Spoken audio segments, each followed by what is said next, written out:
Welcome to the Invisible Cabaret podcast. We are a cabaret troupe that focuses solely on stripping away the stigma surrounding mental health through variety entertainment, ranging from ballet and burlesque through to song and spoken word and everything in between. During the pandemic, we've been working off stage to produce our podcast, taking the time to catch up with our friends and colleagues to talk about mental health, performance, the relationship between the two, and much, much more. The exciting thing is, we've gone through the troupe members, that's done, lovely, they'll be back again. But in the meantime, we are having a great time interviewing other kinds of artists and creatives about their mental health experiences and their experiences of creativity in lockdown. Speaking of which, if you've got a story to share, you can email us invisiblecabaret@gmail.com so that we can talk about whether you might be on the podcast in the future. But back to the present, we are so excited today to be joined by our very first musician. So exciting, Ferrero, Rochelle. It is. I can't contain my excitement. Let's get on with it. I am Rosie Verbose. I didn't mention that before. We've spoken to Ferrero Rochelle. Now let us be officially joined by the marvellous Robert Hallow. Hooray! Hello. Hooray! Hello. We need some canned something. I always want to do a hooray. And it never sounds as it should. It just sounds like I'm being really breathy into the microphone. We are thrilled you're joining us today, Robert. Thank you for asking. How are you? I'm very good. I also work as a tutor. That's my other job. And I just did a nice lesson with a nice young man. It's going to be my last in-person teaching experience for a while because of course we're going back into lockdown. Yeah, strange times, isn't it? Now, Robert Hallow, your shtick is music, and very lovely music it is too. I feel like you're the best person to explain kind of your vibe, your flavour of Robert Hallow and the Holy Men. How would you describe your output? So we are kind of indie folk rock, pagan sort of musical number. I'm always very, very stuck when people ask the genre of our music. I think the best way is to describe it as kind of a folk rock. Folk rock, yeah. So we released our first album in May, which is called Empty Plates, which is available on Bandcamp, and you can find us on Spotify and things as well. And then I also work as a classical composer. Kind of a general composer, really, which is something that I've started doing recently, which I haven't done in an official capacity for very long. I was doing some short films and things, which then unfortunately got interrupted by this plague. But I do commissions for people as well as scoring for short films and video games and things like that as well. I find that wholly wonderful, but also unsurprising, because I have been binging your music lately, and I was very taken by. There's on your Bandcamp. There's one called the Regicide Chronicles, which totally feels like it should be a film score. Yeah. So the Regicide Chronicle thing that's on Bandcamp that's actually the name of a Dungeons and Dragons campaign. Marvelous. Because I play and love to play Dungeons and Dragons. That doesn't surprise me at all. No. It's because I'm super cool, and it's a super cool game for super cool people. Yeah. No nerds allowed in Dungeons and Dragons. No, I believe it. But for anyone that's listening that doesn't play Dungeons and Dragons, you have players, and then you have the Dungeon Master, who's the storyteller, essentially. And then everyone else is a character in this shared storytelling experience. And I like to compose music to accompany my own Dungeon Master. Oh my gosh, so that extra. is so you. I'm so here for it. That's how I started composing, actually, was doing stuff for Dungeons and Dragons. That's... No way! That's such a fun origin story. Yeah. In the kind of crap superhero way what's your power? Nerd stuff.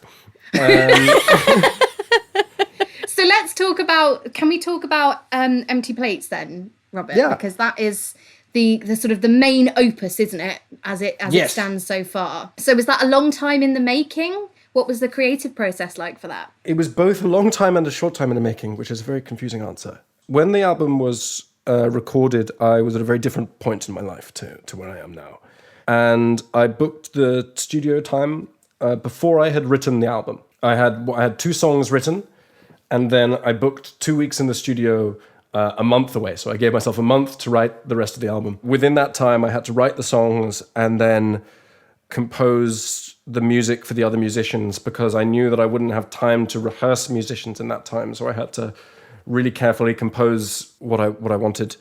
Wow. So that we could record everything within 2 weeks, which we did, and it was great. But then it took me another 2 years to release it. Wow. Okay. Because of the very simple fact that it's expensive, and I had to space out mixing sessions sometimes because I couldn't afford to do them regularly.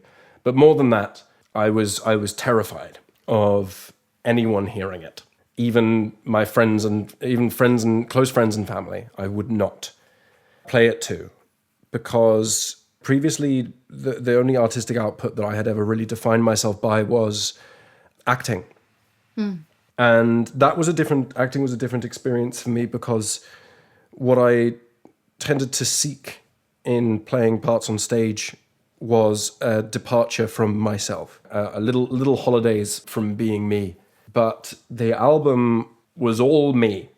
It was a reflection of me, and it was an unavoidable window into kind of who I am. And I am not alone in not being the biggest fan of myself. Highly relatable. Yeah, I think that's something that a lot of people feel. And because of that, I thought, oh no, better not let people know who I am, because then they'll agree with me. And I sat on it and sat on it and sat on it. And then the reason why I didn't release it changed, because I had a lot of problems with drink and drugs for a long time, and did when that album was recorded. A lot of things changed in my life, and I spent a lot of time addressing those problems. And suddenly the person that was reflected in that album wasn't who I am anymore. Yeah. It was like a window into this older and darker and much more unhappy version of myself. And I became scared of engaging with it in a different way. I became scared of inviting that person back into my life. And then what made me release it in the end is, I'm afraid, a really, really, really boring reason. It was lockdown. I had just lost an enormous amount of my income. Fair play, mate. And I was looking around at my physical stuff that I have, thinking, what can I sell?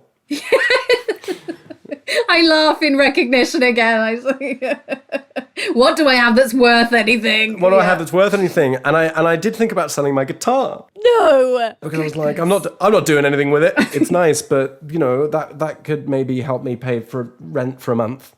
And then I thought, well, I suppose I could. I suppose I could, in desperation, release the album, and so did. And so that's what caused me to put it out in the end. The decision was taken away from me to a certain extent. Isn't it interesting that there's so much umming and ahhing, and I recognise so much of what you're saying so articulately about, the battle going on in your head for, I want to make the thing, but I think the thing is shit, maybe because I am shit, but also the thing might be quite good, but we'll never know because I'll never do anything with it. Yes. So get that. I'd rather not know. Let's just, absolutely. Leave it. Oh my God, that speaks to me on a level I can't even imagine. That's basically what me trying to be creative in lockdown looked like. Yeah. I recognise that so very much. Absolutely. And I think a lot of other people would as well. Oh, absolutely. Hugely. One thing that we're all going through at the moment is how much harder it is to bounce ideas off people and exist in a creative space. I think a lot of the time artists survive on each other because there's so much self-criticism so much of the time that if we were all left on our own in rooms, there would never be anything. Art in all its forms should be about community and supporting people. Yeah. So being able to turn to another artist, even if you're a musician and they're a sculptor, and sharing, I am terrified. Are you? Yes, we are both terrified. Okay, that's better then. Yeah. I don't feel quite so stupid for being scared. I think that, that's part of the rehearsal room, isn't it? And, you're saying bouncing ideas off each other. My immediate thought when you say that is, getting constructive criticism. But actually, that's not the only part. The other part is being told what you're doing is good and being, boosted and revered by your peers and your colleagues and your friends in, the majority of performance circles is, the people that really like you and want you to succeed and are going to say nice things to you about your piece. When you're there on your own, there's nobody else but the judgmental voice in your own head. And that voice is loud. It was so loud. Yeah. Yeah. So how did you deal with that, Robert? If, as you're saying that the composing was quite a solitary process, and then you went in and gave the musicians the piece and that was it. Have you been mixing it and putting it together yourself as well, or has that been a outsourced thing? I was present for all of the mixing sessions because I worked with a sound engineer, a guy called David Holmes. He's great. He's amazing. So I recorded it at a studio called Soup Studios, which is in London. It's on a boat. Actually, if you turn down all the instruments on the album, you can hear the Thames throughout the whole thing, lapping against the side of the boat. That's super That's cool. poetic. I'd never recorded an album before, so I was like, I don't know what I'm doing. I'm going to just write loads of stuff for all the instruments so that we've got something for every moment. And then it was just a 2-year-long process of cutting things down. And did you find the collaboration in that element, was that something that helped the kind of mental health part of the creative process because you did bring somebody else in, or did it bring its own issues? I felt part of what I think is really important, and it is actually very difficult for a lot of artists, is interacting with someone who is at a different level of experience to you. Yeah. David has done a lot of recording, and he's worked with a lot of people. So when he turns around and says, "Listen, I don't think this works. Here's what I think you should do," it felt great because there's a level of authority there. And that's useful in two ways. You can both go, okay, great, brilliant. I can see where you're coming from, and you are going to be really helpful in terms of how we fix this problem. But the other way that it's helpful is noticing when you dig your heels in, because that's ultimately what makes it your project and Right. what keeps the essence of you alive in it, is noticing, well, hold on, when do you feel like I want to defend this decision that might be weird? And it all turns into a mixture of conceding and resisting, variously. I think it's something that a lot of the time is really difficult to get. Is that experienced perspective? Because when so many creatives start doing things, they're doing things with their peers, and they're all very excited, and there's no one there that's been around the block to both encourage and criticize. Like you're saying, it's the encouragement and the criticism. Unless you're very lucky in where you end up. Otherwise, you can end up producing things in a bubble. Yeah, like an echo chamber type situation. Yeah, completely. That was a big concern, even with David on board. That was a big concern throughout the process because it was just me and him. I didn't have anyone else in the mixing room with me, and no one else weighed in on the composition of the album. And so I feared, I was like, oh God, this is, I don't think I've bounced this off enough people. Right. I think when I put this into the world, it's going to sound really strange because it hasn't ever interacted with the world before. I find it really interesting that what you were saying about being in the studio with David just kind of speaks back to what you were saying about this layer of like you being vulnerable. Like but this is me, and I need people to check that me is okay because only me has listened to me and I don't trust me. It's just so interesting. What amplifies that even more is the fact that because I'm sitting next to David, if there's something weird that happens in the song, I can turn to him and be like, but this is who I really am in person. Whereas when you give something out to people that don't know you personally, there is no litmus test for this emotion that you're expressing, because art is ultimately heightened emotion in some form or other. Part of what I've struggled with in terms of mental health is an inability to control myself, which is what played into addiction stuff, which is what has led to some really damaging behaviors that I've shown for a long time. And the fear of being able to control myself is big. And so when you're doing something which requires you to pour out all of your emotion, there's a part of you that goes, this is bad. Yeah, this isn't safe. We've done this before and it's not ended well. Yeah. Yeah, exactly. This isn't safe. Even when I have to sing, there's some songs where I sing in quite a angry way. Mm-hmm. Even the act of shouting like that, it makes me go back and think about all the times that I have shouted at people that didn't deserve to be shouted at because I wasn't able to guard against that. And so here I'm trying to make something positive with an emotion that I have on so many occasions hurt people with. How do you do that safely? Yeah, wow. Yeah. Surely the music that is the safe space, isn't it? Yeah. You know, that's your way of being able to express all of these emotions in a safe space. And I think that's what we try to do within the cabaret, you know, is take these really quite ugly moments in our lives and make something beautiful from it. And not only that, but doing it in a way that feels comfortable to you, cathartic, helpful, rather than something to be wary of or frightened of. Have you found some level of catharsis, Robert, within the different creative pursuits that you undertake? The short answer is yes, because there are ways of dealing with things that I have through music. I think it lets me focus.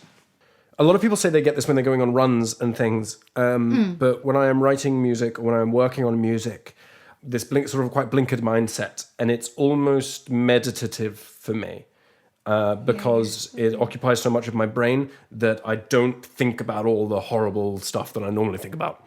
Mm-hmm. It detaches me in that way. It's sort of a form of self-hypnosis. And a lot of the emotions that end up coming out in my music are produced quite subconsciously. I would say there's one song on the album where I sat down and said, I'm going to write a song about this.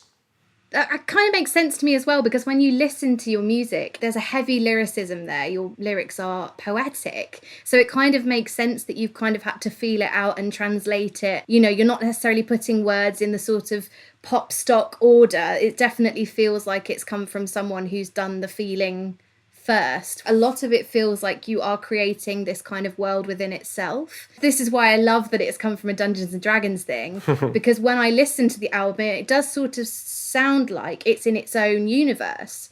And then when you look online, when you look at the sort of like the fan art that's been created and that kind of thing, people are getting these images evoked from what you've written.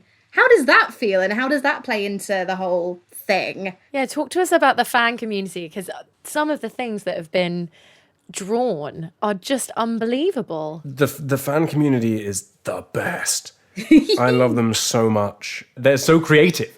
The best I could hope for was that people might quite like it. Yeah. Or even that they just wouldn't actively hate it. Yeah. But people are so creative. And there's been all this amazing art. And at the moment, we've got this poetry competition happening. People are sending me poems that they've written. The prize is going to be that I'm going to pick a poem and I'm going to set it to music. Oh, that's lovely. Yeah, it's providing the opportunity to kind of have this creative interaction with the fan base that is really what's keeping me alive at the moment. Right, the collaboration that you were talking about missing. We're finding new ways to collaborate, right? Looking forward to a time after lockdown, or maybe for, you know, the rest of lockdown, whatever happens, whatever the plan is for 2020. What are your goals for Robert Hallow and the Holy Men? And what are your goals for you as Robert? I think the main goal for Robert Hallow and the Holy Men is to play live. Yeah. Yes, that would be great. Put this in straight away. Yeah. Is to get up in front of crowds and get to meet some of these people that are doing all this amazing art. Yes. Would be very cool. Also, I like wearing lots of makeup and stuff when I do live music. Nice. Yes. And I missed the opportunity to do that. So that's the main thing that I fantasize about in terms of the band. Lovely. In terms of me, honestly, the dream is just to not have to do other work. Nice. Is just to be musicking and being able to pay my rent from the music. It would be great to just be able to say, this is what I do, is to be sitting at a hairdresser and they're going, well, what do you do? And not feeling like you shouldn't say I'm a musician because that's not really where you get most of your that's not how you pay the rent, is it? So it would be a bit of a lie. You think that's the more interesting answer, but it's not true. Do you know what I say when people ask me? And I don't know where I've got this from, but when people ask me what I do, I go, I'm self-employed. That's my answer. I kind of like that though. So it's good. Vague and it's like, ask me if you like. Go on, I dare you. That's so fighty. I love it. Yeah. Yeah, but it also feels like a cop-out. So I don't have to give you an actual answer. I'm just going to say that I work for myself. No, it's great. It defines your work by nothing but your own sense of self-empowerment. Yeah. All right, I'll take it like that. That's Thanks. all right. Fight the man. You'll be like, what do you do for a living? A job. Yeah. Exactly. Stuff. Things. Shut up, that's what. Go and ask me. Also, if this isn't too personal a question, what are your goals in terms of your mental health? My goals in terms of my mental health is, honestly, I would love to go one day without sinking into a sort of panic of self-critique. Or indeed of a resentment of something. Right, okay. I often find that with depressive stuff, I get a lot of self-loathing. And the way that works with me is that I think that we are vessels for emotion in a lot of ways. We can take in an infinite amount of love, right? We can, all the positive stuff, that can pour in endlessly, which is positive and negative because we can receive all the good stuff, but we can also love ourselves in a narcissistic way because it can never, ever end. But you can only hate yourself so much. The level of hate that you can have for yourself is limited until it starts spilling out and you hate what's around you too. Wow, okay. There's a limit to that. And that's where I start resenting things, is because if I'm in a place where I hate myself a lot, then I go, well, I hate you too, to whoever is close. Right. So basically a day without, and I'm not trying to make it out like it's terrible every day because it isn't. Mm-hmm. Sometimes these things last 10 seconds, but then I always find I go, damn, I broke the streak. I was on a good streak, and I could be fine for the rest of the day. So it's at the moment, it's 24 hours. Okay, that's a good goal. You sound like you've done so much work on yourself as well, Robert. Like you speak as somebody who's really kind of like fought and like traversed the walls of his mind and like knows what's what and where the bad forest is and where the... I'm talking like I'm in your album. Listen to me. That's where the good and nymph a game lives. of Dungeons and Dragons. Yeah. Yeah, but you sound like you've done a lot of work on yourself, and that can be exhausting in its own way. I think I've sort of had to, but the work should never be finished. Oh, so poetic. Always so poetic. Robert, we could talk to you forever. And are you? We've barely scratched the surface of everything that you have to offer, but we must wrap up. We always end our episodes with a segment on what are we grateful for this week. So a couple of you have sent in your moments of gratitude. We have one from Dave, who said this week he's grateful for humour, which I think we can all get on board with in these troubling times. It's definitely helpful to make the most of the lighter moments.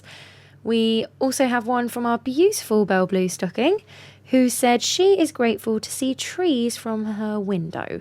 She's also written, when I'm working or reading, I sit in a particular spot so I can just see the tops of the trees and pretend I'm in a warm and spider-free treehouse. Oh, that's lovely. What a lovely comment. Thank you, everybody who wrote in to share their moments of gratitude. If anybody else would like to send in anything that they are grateful for our next episode, please do get in touch. We'd love to hear from you. Robert, what are you grateful for this week? I am grateful for my parents, who I've been thinking about a lot recently because they are moving out of London. They're finally getting a chance to spend some real time with themselves, I think, and doing what's right for them. And that's sort of retroactively made me think of all the stuff that they have done for me.